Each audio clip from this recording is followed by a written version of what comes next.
¿Heredamos de Adán una naturaleza de pecado?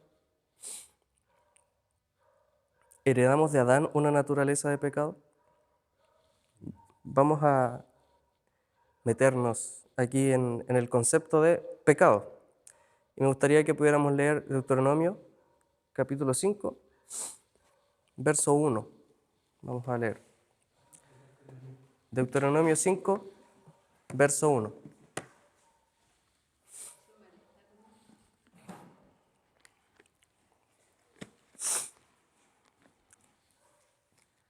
Deuteronomio, capítulo 5, verso 1 en adelante. Dice: Moisés convocó a todo Israel y dijo: Escuchen, israelitas, los preceptos y las normas que yo les comunico hoy. Apréndanselos y procuren ponerlos en práctica. El Señor nuestro Dios hizo un pacto con nosotros en el monte Horeb. No fue con nuestros padres con quienes el Señor hizo ese pacto, sino con nosotros, con todos los que hoy estamos vivos aquí. Desde el fuego, el Señor les habló cara a cara en la montaña. En aquel tiempo yo actué como intermediario entre el Señor y ustedes, para declararles la palabra del Señor, porque ustedes tenían miedo del fuego y no subieron a la montaña. El Señor dijo: Yo soy el Señor tu Dios, yo te saqué de Egipto, país donde eras esclavo. No tengas otros dioses además de mí. No hagas ningún ídolo, ni nada que guarde semejanza con lo que hay arriba en el cielo, ni con lo que hay abajo en la tierra, ni con lo que hay en las aguas debajo de la tierra. No te inclines delante de ellos, ni los adores. Yo, el Señor tu Dios, soy un Dios celoso. Cuando los padres son malvados y me odian, yo castigo a sus hijos hasta la tercera y cuarta generación. Por el contrario, cuando me aman y cumplen mis mandamientos, yo les muestro mi amor por 1000 generaciones. No uses el nombre del Señor tu Dios en falso. Yo, el Señor, no tendré por inocente a quien se atreva a usar mi nombre en falso. Observa el día sábado y conságraselo al Señor tu Dios, tal como Él te lo ha ordenado. Trabaja 6 días y haz en ellos todo lo que tengas que hacer, pero observa el séptimo día como día de reposo para honrar al Señor tu Dios. No hagas en ese día ningún trabajo, ni tampoco tu hijo, ni tu hija, ni tu esclavo, ni tu esclava, ni tu buey, ni tu burro, ni ninguno de tus animales, ni tampoco los extranjeros que vivan en tus ciudades. De ese modo podrán descansar tu esclavo y tu esclava, lo mismo que tú. Recuerda que fuiste esclavo en Egipto y que el Señor tu Dios te sacó de allí con gran despliegue de fuerza y de poder. Por eso el Señor tu Dios te manda a observar el día sábado. Honra a tu padre y a tu madre, como el Señor tu Dios te lo ha ordenado, para que disfrutes de una larga vida y te vaya bien en la tierra que te da el Señor tu Dios. No mates, no cometas adulterio, no robes, no des falso testimonio en contra de tu prójimo, no codicies la esposa de tu prójimo, ni desees su casa, ni su tierra, ni su esclavo, ni su esclava, ni su buey, ni su burro, ni nada que le pertenezca. Estas son las palabras que el Señor pronunció con voz fuerte desde el fuego, la nube y la densa oscuridad, cuando ustedes estaban reunidos al pie de la montaña. No añadió nada más, luego las escribió en 2 tablas de piedra y me las entregó. Deuteronomio 5:1, leímos hasta el 22. Si nos damos cuenta, ¿se trata solo de hechos? ¿Solo de acciones que uno pueda realizar? No se trata solo de acciones, se trata también de actitudes, ¿cierto? De disposiciones que tiene el corazón. Y después Jesús en el Sermón del Monte también prohíbe actitudes de pecados tales como la ira o la lujuria. Podemos ver qué dice Mateo 5:22, Ricardo, y vale Mateo 5:28, por favor. 5:22. Mateo 5:22, sí. Y el otro es Mateo 5:28. Mateo 5:22 dice: Pero yo digo que cualquiera que se enoje contra su hermano será culpable de juicio, y cualquiera que diga necio a su hermano será culpable ante el concilio, y cualquiera que le diga fatuo quedará expuesto al infierno de fuego. Amén. Mateo 5:28. Pero yo digo que cualquiera que mira a una mujer para codiciarla ya adulteró con ella en su corazón. Pablo también hace mención a actitudes como los celos, la ira y el egoísmo. Estas vendrían siendo disposiciones del corazón contrarias a los deseos del Espíritu Santo de Dios. Pecado, entonces, es no ajustarse a la ley moral de Dios en hechos, actitudes o naturaleza. Entonces estamos hablando de pecado. Y nos podríamos preguntar, ¿y dónde se origina el pecado? Vamos a leer Deuteronomio 32:4. Deuteronomio 32:4.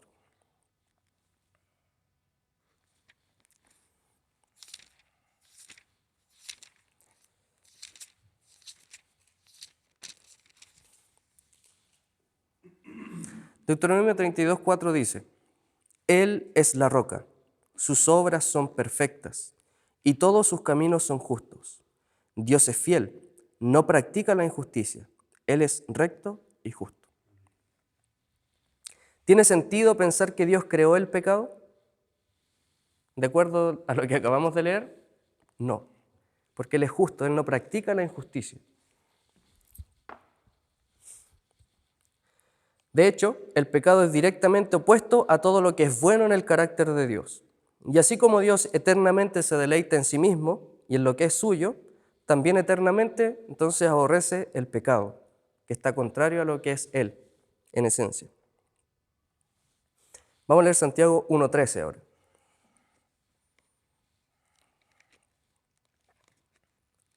Santiago 1:13.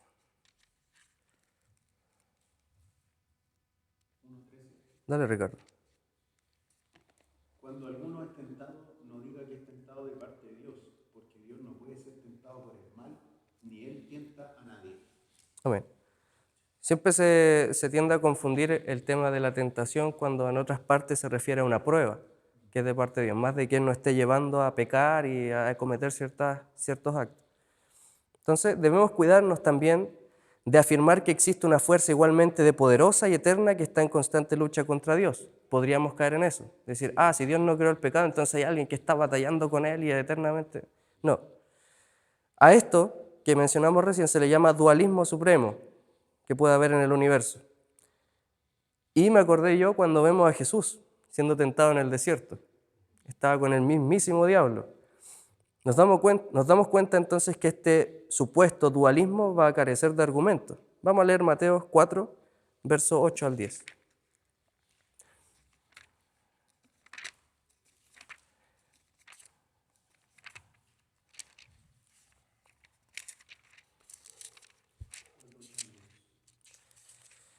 Mateo 4, versos 8 al 10 dice, de nuevo, lo tentó el diablo, llevándolo a una montaña muy alta y le mostró todos los reinos del mundo y su esplendor. Todo esto te daré si te postras y me adoras. ¿Qué dijo el Señor? Vete, Satanás, porque escrito está, adora al Señor tu Dios y sírvele solamente a Él. Jesús ni pensó la oferta del diablo, ni la pensó y dijo, lo voy a evaluar, posiblemente me sirve. Él es Dios, Él está por sobre todos nosotros y sobre el mismo diablo. Y el Señor además le recuerda quién es el único digno de adoración. ¿Sorprendió a Dios el pecado? Podríamos preguntarnos. Como que el Señor, pecaron, ¿qué voy a hacer ahora? Adán y Eva, ¿cierto? Se equivocaron por ahí. El pecado no sorprendió a Dios. Y esto es un tema igual que uno podría meterse, ¿cierto? Y que es lo que hablábamos en parte ayer. Hay cosas que están muy claras en la Escritura. Y hay otras en donde uno podría entrar y en ciertos puntos suponer e intentar afirmar sus posiciones con lo que dice la Escritura. El mundo que Dios crea era en un comienzo, y eso dice la Escritura, bueno en gran manera. Dios no creó algo que estuviera medio y medio, como que le faltó algo, que se le olvidó alguna cosa. Lo que Él creó era bueno en gran manera por lo que dice Génesis. Y eso no significaba que Adán y Eva serían personas sin una libertad y voluntad para decidir qué acciones iban a realizar. Y eso era bueno en gran manera. Si pensamos de esa forma, que Dios haya creado seres libres, ¿cierto?, para escoger si oírlo o no oírlo, era bueno en gran manera, porque si no hubiera creado a sus esclavos y lo hubiera creado sin ninguna voluntad, sin ninguna libertad para decidir. Y eso no sería bueno en gran manera, si lo pensamos.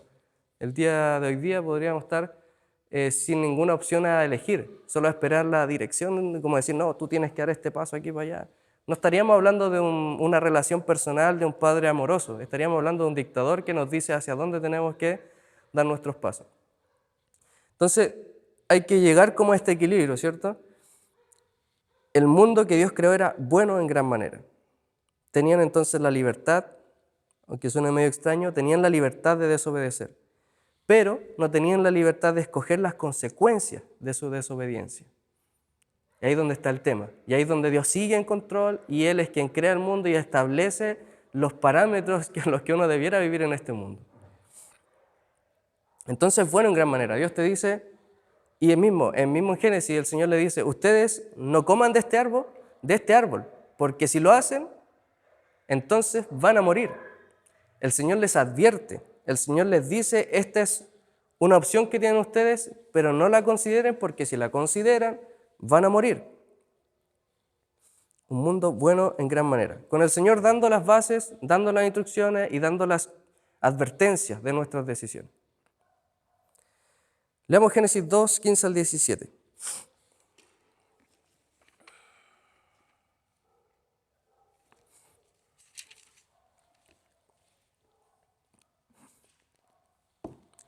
Dice, Dios el Señor tomó al hombre y lo puso en el jardín del Edén para que lo cultivara y lo cuidara. Y le dio este mandato, puedes comer de todos los árboles del jardín, pero del árbol del conocimiento del bien y del mal no deberás comer. El día que de él comas, ciertamente morirás.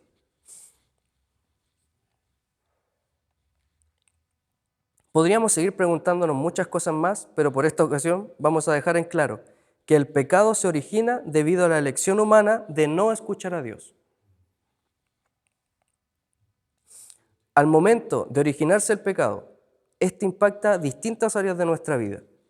Punto número 1, impacta la base del conocimiento, porque le dio una respuesta diferente a la pregunta, ¿qué es la verdad? Dios les había dicho a Adán y Eva que morirían si comían del fruto del árbol, pero la serpiente dijo, no morirán. Eva optó por dudar de la veracidad de la palabra de Dios y realizar un experimento para ver si Dios había dicho la verdad. ¿Qué es común escuchar hoy día en el mundo en que vivimos? Esa es tu verdad. Para muchos no existe verdad. Esa es tu verdad. Punto número 2. El pecado impacta la base de las normas morales, porque dio una respuesta diferente a la pregunta, ¿qué es lo bueno? Dios había dicho que era moralmente correcto para Adán y Eva no comer del fruto de ese árbol en particular. Pero la serpiente sugirió que no haría daño comer del fruto y que al comerlo Adán y Eva serían como Dios. Eva confió en su propia evaluación de lo que era correcto o bueno para ella, antes que permitir que las palabras de Dios definieran lo que estaba bien o estaba mal. En Génesis 3:6 dice, y vio la mujer que el árbol era bueno para comer y que era agradable a los ojos y árbol codiciable para alcanzar la sabiduría, y tomó de su fruto y comió, y dio también a su marido, el cual comió así como ella.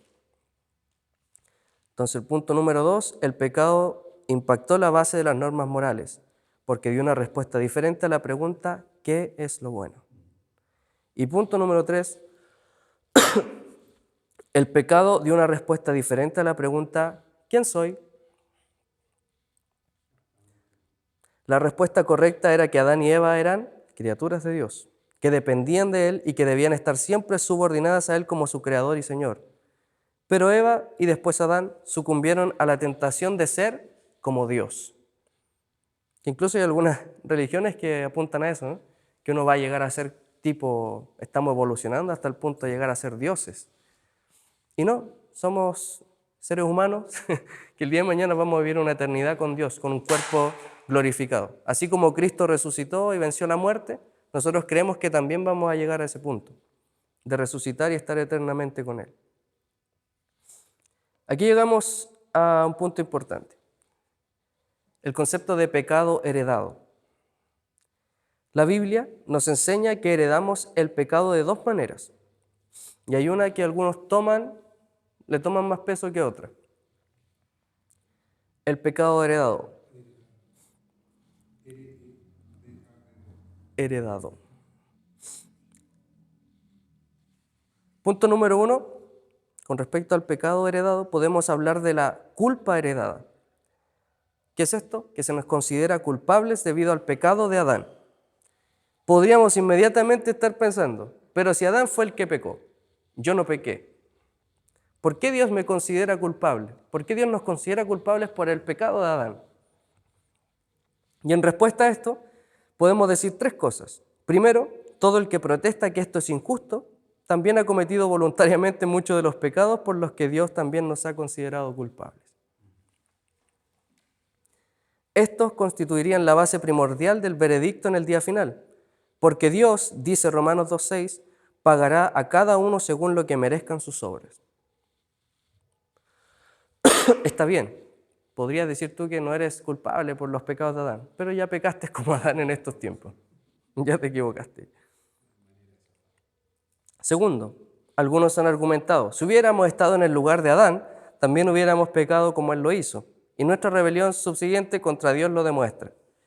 Este no es uno de los argumentos más fuertes, ¿ya? Es uno de los más débiles, por lo que salía en el texto, ya que se sustenta demasiado en la suposición. No es algo que podemos afirmar, no, es que yo estuve ahí. No, suponemos que hubiera pasado lo mismo, pero no lo sabemos. Es uno de los argumentos más débiles. Y tercero, si pensamos que es injusto que Adán nos represente, deberíamos pensar también que es injusto que Cristo nos represente. ¿Y a dónde quedamos ahí? Quedamos en una mala posición. Y que Dios nos acredita además la justicia de Cristo. Si leemos Romanos 5:12 en adelante, nos vamos a fijar aquí en algo. Romanos 5:12.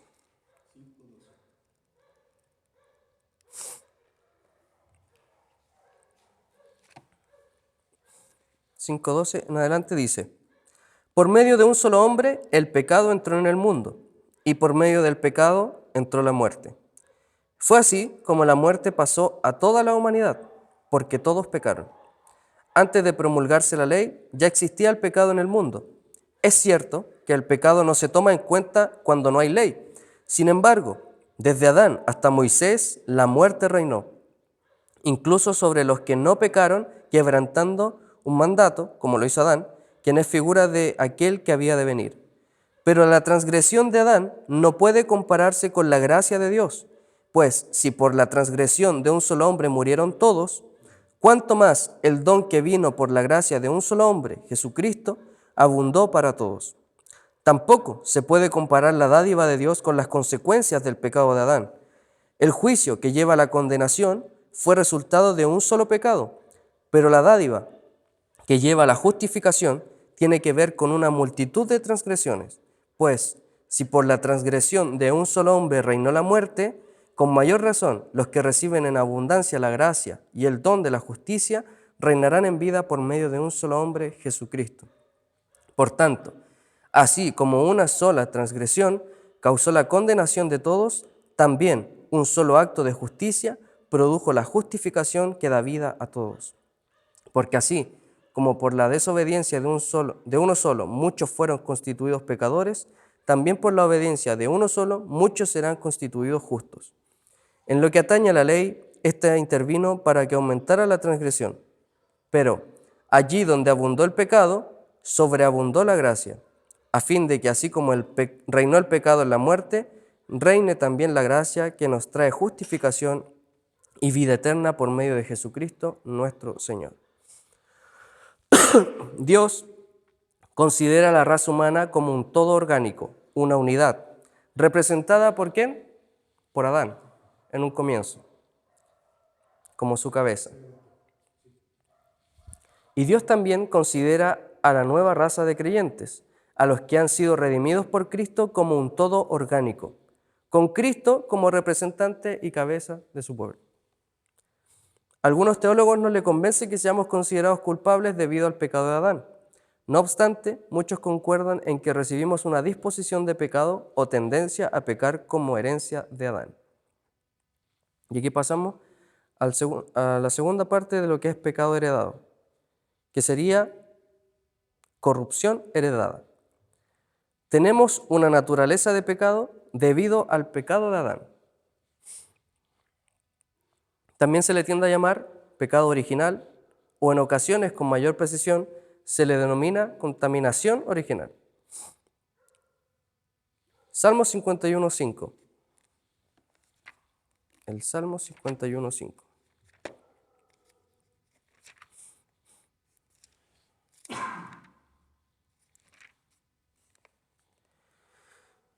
Salmo 51.5 dice: yo sé que soy malo de nacimiento, pecador me concibió mi madre. El salmo mencionado no tiene nada que ver con la mamá de David, sino con él mismo, con el mismo David. Si leemos el contexto, nos podemos dar cuenta de esto. ¿Qué dice del 1 al 4? Ten compasión de mí, oh Dios, conforme a tu gran amor, conforme a tu inmensa bondad, borra mis transgresiones, lávame de toda mi maldad y límpiame de mi pecado. Yo reconozco mis transgresiones, siempre tengo presente mi pecado. Contra ti he pecado, solo contra ti, y he hecho lo que es malo ante tus ojos. Por eso, tu sentencia es justa y tu juicio irreprochable. El Salmo está hablando de David. David nos da a entender que desde la formación en el vientre de su madre ya venía con esa disposición hacia el pecado. Una idea similar la encontramos en el Salmo 58.3. ¿Qué es lo que dice el Salmo 58.3? Dice: los malvados se pervierten desde que nacen. Desde el vientre materno se desvían los mentirosos. Complicado. Por lo tanto, nuestra naturaleza incluye una disposición a pecar, tal que Pablo puede afirmar que antes de que nos convirtamos a Cristo, Efesios 2.3 dice: como los demás, éramos por naturaleza objeto de la ira de Dios. Siempre decimos esto: a los hijos, ¿qué se les debe enseñar? ¿Hacer lo malo o hacer lo bueno? Lo malo viene por naturaleza. Entonces, hay muchos temas que pueden salir de aquí. Incluso hay uno dentro del libro que estamos usando para este estudio, que es Doctrina Bíblica de Wayne Grudem, que habla acerca de los niños. ¿Qué pasa cuando los niños mueren? ¿Qué podemos decir acerca de eso? Hay muchas cosas que ahí pueden salir a la luz y que se podrían conversar, que son bastante interesantes. Por ahí menciona en un punto: Juan el Bautista fue lleno del Espíritu Santo del vientre.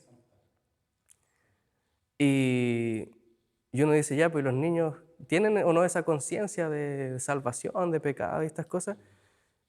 Uno puede abrir más el tema, pero no es lo que vamos a hablar hoy día. Pero es interesante. Para los que estén escuchando, o ustedes mismos que están aquí, si algún día pueden tener este libro, o se lo llevan para la casa y pueden indagar también. Así que Dios quiere que nos ajustemos a su ley, ¿cierto? ¿Por qué? Podríamos preguntarnos. ¿Por qué Dios quiere que nos ajustemos a su ley? ¿Puede el pecado dañar a Dios? ¿Puede nuestro pecado afectar la naturaleza de Dios? Hola, Mari. Te bendiga. ¿Puede el pecado dañar a Dios o afectar su naturaleza? Por ejemplo, yo hoy día voy a pecar y Dios se va a ver afectado así como, oh, mi naturaleza divina se está corrompiendo por tu pecado. Él seguirá siendo Dios. A pesar de nuestros pecados, a pesar de todo lo que podamos equivocarnos, Él sigue siendo Dios y seguirá siendo Dios. Entonces vemos que el Señor no nos llama a no pecar o ajustarnos a su ley porque le va a afectar a Él, así como que va a dejar de ser Dios. Él no está amenazado por nuestros pecados. Ahí vemos que Él nos ama. Por algo Él nos llama a someternos, en cierta manera, a su ley, en el buen sentido de la palabra, ¿cierto? A ajustarnos a sus mandatos. En cierta manera, es lo que el diablo intentó sembrar en la mente de Eva.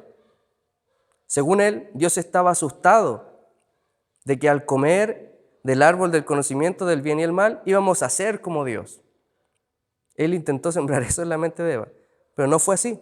Al contrario, en vez de elevar a Adán y Eva a un estado superior de casi ser dioses o ser dioses, ¿hacia dónde los llevó? Terminó llevándolos hacia la degradación de ellos mismos. A tal punto de que una de las certezas más grandes que hoy día tenemos como seres humanos es que nos vamos a morir. Nos vamos a morir. Todos sabemos eso, ni siquiera lo creemos, sabemos que nos vamos a morir. Una de las certezas más grandes que tenemos como ser humano es que nos vamos a morir. Independientemente de la creencia, sea lo que sea que crea la gente, todos saben que van a morir. Esa es una de las grandes herencias que nos dejó el pecado.